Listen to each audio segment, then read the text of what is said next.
Outlander. Did the book series or TV show do it better? Let's start with the differences between the characters from the page to the screen. First up, we have our protagonist, Claire Fraser, played by Caitríona Balfe. In the books, she is described as having brown eyes with curly hair, and in the series, she has blue eyes and wavy hair.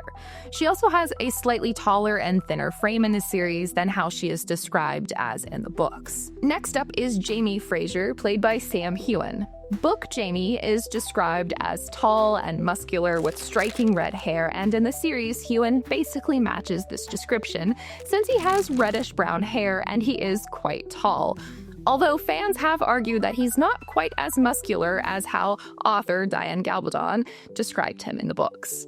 We also have Brianna Fraser Mackenzie, played by Sophie Skelton.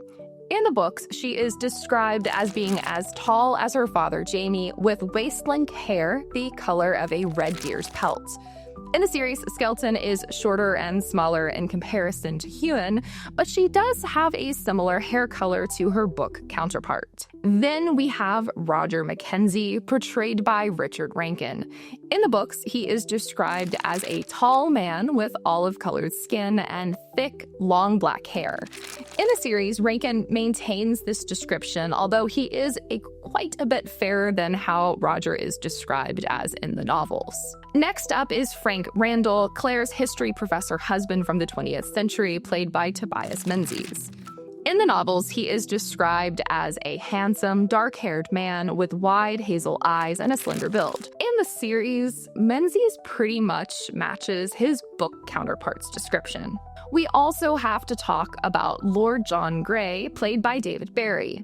In the novels, he is described as a man of shorter than average height, with thick blonde hair and large blue eyes. In the series, Barry is of average height with dark blue eyes and brown hair. Now, let's talk about the biggest story changes between the books and the TV series adaptation. One of the major changes between the books and the TV show is the perspective in which the story is told.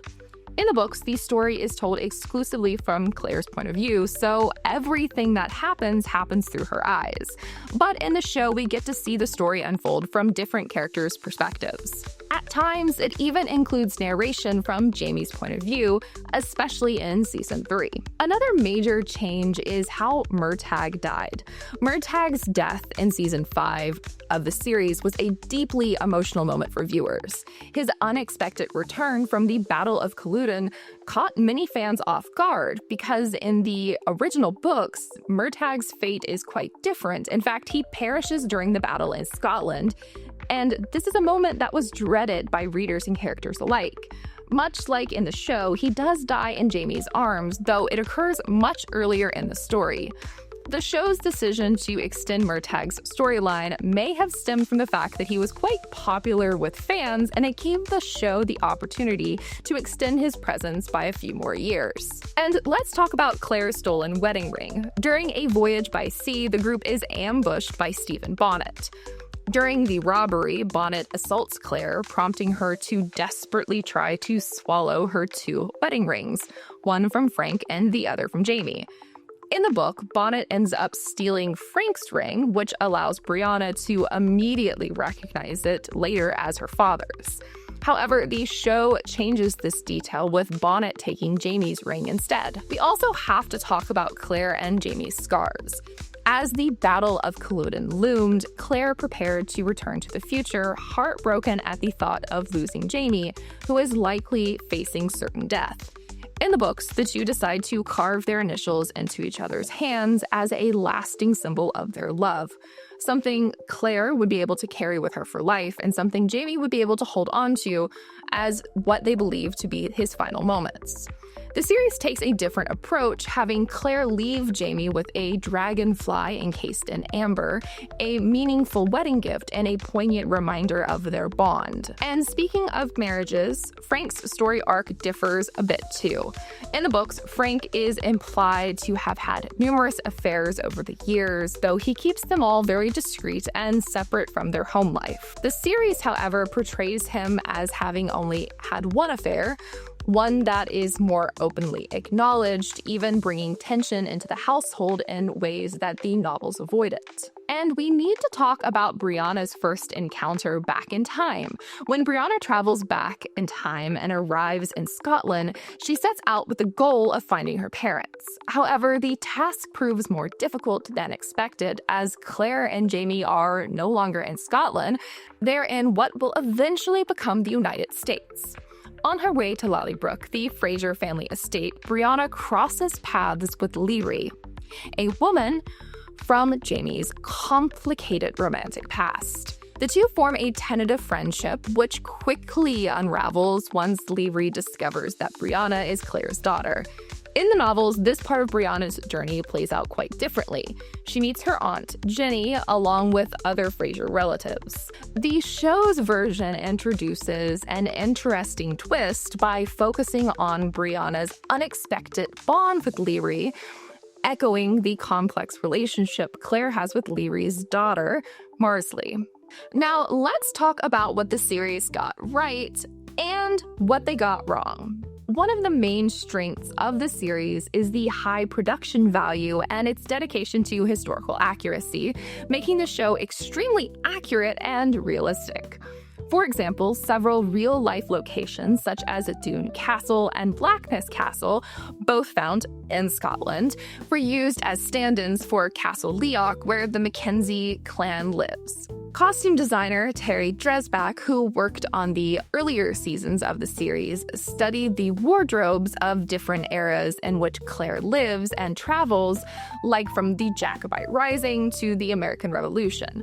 The costume department researched heavily to bring to life special fabrics and colors and patterns that were consistent with the times to really elevate the story and to engulf the audience visually into the world of the series. This attention to detail goes beyond the written descriptions that Gabaldon wrote in her novels. Another major strength is the strong performances by the leads and their chemistry. It's easier said than done when a novel or a book series can effectively describe in great detail how a romance develops and flourishes over time, including the highs and lows. But in an adaptation, the production team relies on the cast to really bring those words to life, which is exactly what Caitríona Balfe and Sam Heughan do with Claire and Jamie. They deliver such compelling performances over the course of the series and bringing emotional depth to their characters, which is just unmatched. Their on-screen chemistry is a major draw, and it grounds the series' very sweeping historical and fantastical elements into something believable and a emotionally rich love story. However, as much as the series has had its strengths, it did have a few weaknesses too. One major weakness of the adaptation is its pacing, especially in later seasons. As the series progresses, particularly from season 4 onward, Outlander struggles at times with pacing and narrative focus. Earlier seasons, especially the first two, really benefit from a clear, driving plot like Claire's time travel and the lead up to Culloden, and of course her relationship with Jamie. However, in later seasons, the story begins to sprawl, incorporating multiple settings and generations of characters and political conflicts. This expansion leads to episodes that can feel sluggish or overstuffed. Key plot developments may be rushed, while other scenes such as extended domestic moments or repetitive conflicts take up significant season time without actually advancing the story at all. Which brings me to another weakness of the adaptation, the departure from the source material. While many adaptations must make changes to suit a new medium, some of Outlander's deviations from Diana Gabaldon's books may have actually made the show weaker. Altered character arcs like how Murtagh survives beyond the Battle of Culloden shift the tone and the historical authenticity of the narrative. Some character plot lines were also condensed or omitted, especially for the supporting characters like Fergus or Marsley, which slows down the character development and the depth of some of these otherwise impactful and important characters in the novel. While some changes are understandable and even necessary, others feel like missed opportunities to preserve the depth and the complexity of the original story, resulting in a version that occasionally feels less rich and less cohesive.